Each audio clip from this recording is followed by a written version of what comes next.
malam hari. Saat dimana sebagian besar dari kita memilih untuk mengistirahatkan mata setelah seharian beraktivitas. Tapi di kota-kota besar, di mana kehidupan tidak pernah mati, terutama di malam hari, itu ada aja pekerjaan yang justru memilih memulai beraktivitas di malam hari. Gue yakin masih banyak profesi di malam hari yang lo dan gue belum tahu. So, siap-siap buka mata lo karena gue dan sepeda gue akan pergi ke bermacam-macam tempat, menemui bermacam-macam profesi yang baru mulai beraktivitas di malam hari. Let's roll, boy!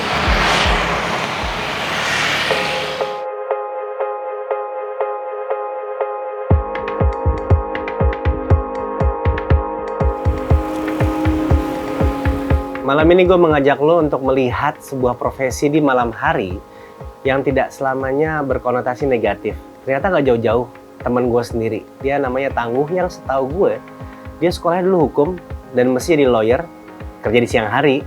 Tapi dia banting setir menjadi seorang artisan baker, juga pemilik Oma Bulangeri, sebuah bakery, yang ternyata juga gue baru tahu bahwa dia diharuskan untuk bekerja dari jam 10 malam sampai dengan jam 5 pagi, bahkan lebih, untuk menghidangkan kita sarapan roti, sepotong roti. Dan katanya roti itu adalah salah satu makanan tertua dari zaman Mesir kuno. Dan roti itu punya value. Contohnya, white bread itu melambangkan strata sosial atas. Dan ada satu istilah dari Inggris yang namanya breadwinner, yang berarti pencari nafkah. Ini mengacu pada perbudakan pembuat roti yang dibayar bukan dengan uang, tapi dengan roti. Tapi untuk lebih tahu apa itu artisan bakery, let's roll, boy!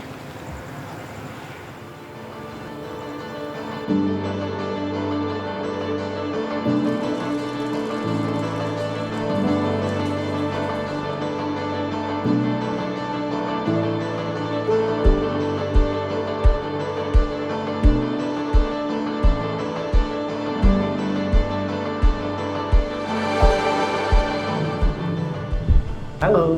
Halo.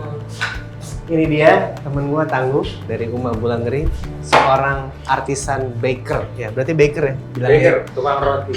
Dulu gue SH, dulu gue kerja di kantor hukum. Gue coba setahun 2 tahun di bidang itu, ternyata nggak berhasil. Gue berangkat ke Prancis, gue sekolah di sana. Satu sih yang gue nyesel, yang gue nggak pelajarin duluan sebelum gue kesana adalah bahasanya. Sekolahnya sih nggak begitu lama, karena menurut gue daripada kita belajar di sekolah, kayaknya kita harus benar-benar yang mulai nyari pengalaman kerja. Tapi ada untungnya juga sih, gue nggak bisa bahasa Perancis, jadi suatu saat gue dimarahin, tapi gue nggak ngerti dia ngomong apa gitu. Jadi sampai gue disodok-sodok pakai rolling pin segala macem.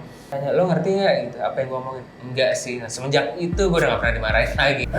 Apa bedanya baker biasa sama artisan baker gitu? Artisan itu artinya keahlian yang kita punya, yang kita lakukan dengan menggunakan tangan kita. Jadi lo bisa dari pelukis, pemahat batu, pemahat kayu, tukang dekorasi kue. Itu sebenarnya kita bilangnya artisan. Ini gue buka bakery bukan buat lucu-lucuan, bukan buat gaya-gayaan, tapi memang buat nyari makan. Kalau lo ngerjain sesuatu tapi lo kurang passionate gitu, kurang suka, kan akhirnya setengah-setengah ya. Dan itu yang gue alamin dari kuliah hukum 4 tahun, kerja hukum 2 tahun, ternyata setengah-setengah juga akhirnya.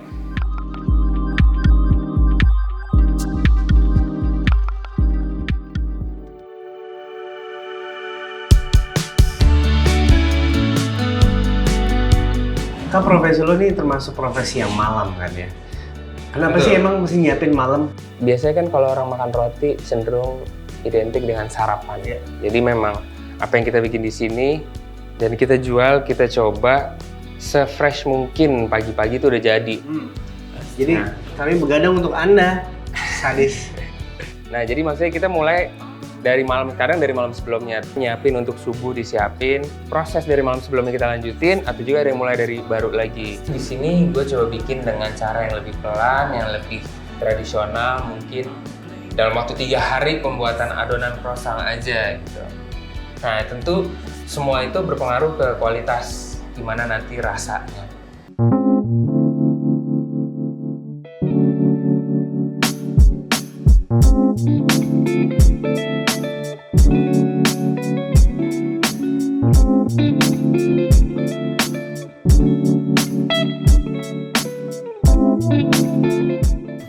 step by stepnya gimana?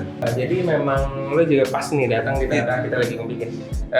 Sekarang kita mau bikin baget. Misalnya kita mau bikin baget. Jadi baget ini salah satu roti yang paling simple sebenarnya resepnya. Ini cuma terdiri dari tepung, garam, ragi, dan air. Baget itu orderan kita paling banyak lah salah satunya karena memang paling standar ya. Jadi bisa ada proses dari subuh pun jalan dari jam 2 jam 3. Begitu pula kalau ada kiriman siang kita mulai lagi jam 9 pagi. Kalau ada kiriman sore kita mulai lagi siang. Terus saja seharian. Baget tuh bentuknya seperti apa sih? Nanti mungkin kita lihat. Ada satu hal yang lucu juga yang Tangguh cerita sama gue. Hubungan antara roti baget dan Napoleon. Jadi dulu history-nya sih kalau gua nggak salah nih, jadi zamannya si Napoleon itu mereka kan bawa pedang. Kalau mereka travel jauh harus bawa ransel atau kantong dengan roti yang bentuknya bulat-bulat memakan tempat, susah. Akhirnya diciptainlah si baget ini yang bentuknya panjang supaya bisa dimasukin ke si tempat-tempat pedang itu salah satunya. Jadi dia lebih ringkas.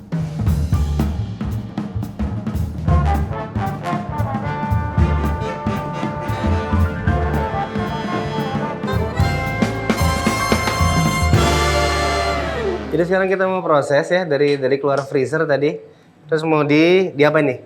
Jadi gini, ini alat namanya dough sheeter. Jadi gunanya kita mau bikin adonan ini menjadi tipis, jadi panjang sesuai dengan kebutuhan kita. Kalau dulu atau kalau misalnya di rumah kalau kita nggak punya ini, kita masih bisa pakai rolling pin. Ingat kan tadi kan yang panjang itu, kita bisa pakai rolling pin. Croissant, croissant, apapun lo manggilnya, dari bentuknya yang lucu itu ternyata roti itu punya sejarah dan lo harus tahu. Kalau gua nggak salah ini asalnya di Austria. Jadi si Austria ini dulu di-invade ya? Dijajah. Lambangnya dari si penjajah ini benderanya tuh lambangnya crescent. Jadi crescent tuh dia kayak bulan sabit si penjajah itu. Jadi dia datang malam-malam, gali terowongan, tapi ketahuan sama baker-baker yang lagi kerja kayak gue gini nih di pagi hari di subuh-subuh ini. Tapi gue yakin bukan gara-gara croissant lo harus bikin roti subuh-subuh kan? Jadi bakernya ngasih tahu tentaranya perang, akhirnya menang. Nah, akhirnya si baker itu dikasih kesempatan katanya, gue bikin ini deh, gue bikin roti bentuknya kayak bulan sabit. Jadi pas dimakan itu simbolnya tuh kayaknya kita mengalahkan si penjajah kita ini, gitu.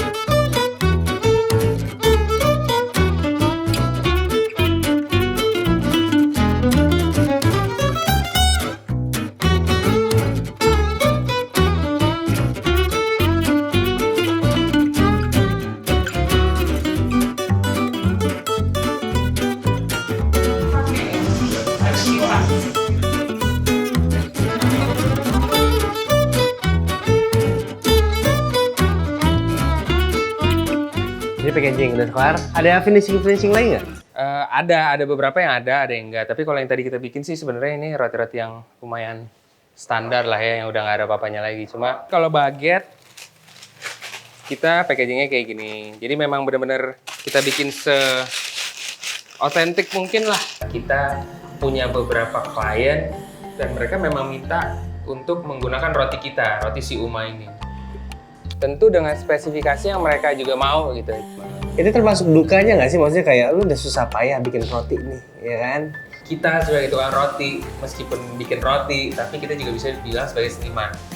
Tapi it's just another form of art gitu. Yang memang kita bisa wujudin dalam bentuk yang berbeda, tapi tentu passionnya ada seperti kita mengerjakan suatu karya seni.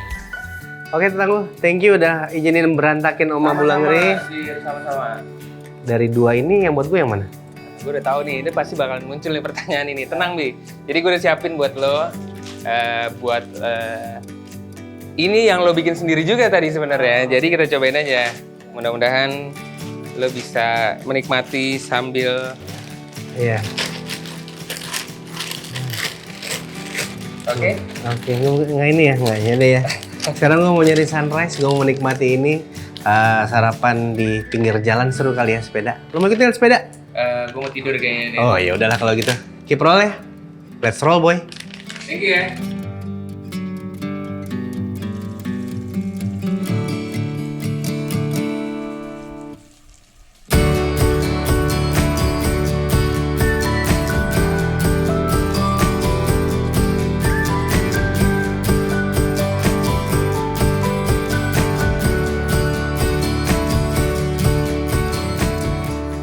Tadi udah gue kenalin sama Tangguh, teman gue, artisan bakery dari Uma Bulangeri. Ternyata nggak gampang punya pekerjaan malam kayak dia ya. Dan sekarang matahari udah naik. Mungkin sebagian orang udah berantem sama snooze button, ada yang masih pelukan sama guling atau selimut atau sama pasangannya. Sekarang saatnya gue untuk menikmati oleh-oleh dari Tangguh. Paling enak sarapan jam segini sambil ngeliatin lu macet-macetan. Buat lo yang masih penasaran sama pekerjaan malam lainnya, sama teman-teman gue di sini, kita lihat lagi minggu depan. Mereka keep roll, gua keep roll. Let's roll, boy.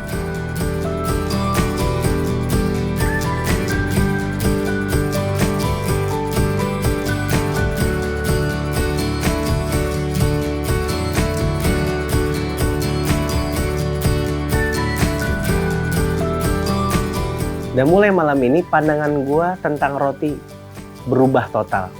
Roti ternyata nggak sekedar makanan atau sarapan di pagi hari. Tapi untuk sebagian orang, roti itu adalah work of art, adalah art. Roti itu adalah nafkah. Roti berarti penyambung hidup yang membuat mereka ada sampai saat ini. Ada satu hal lagi yang menurut gua nggak bisa dibeli. Seberapa banyak uang yang lo punya, tidak akan bisa membeli hal ini. Hal itu namanya passion.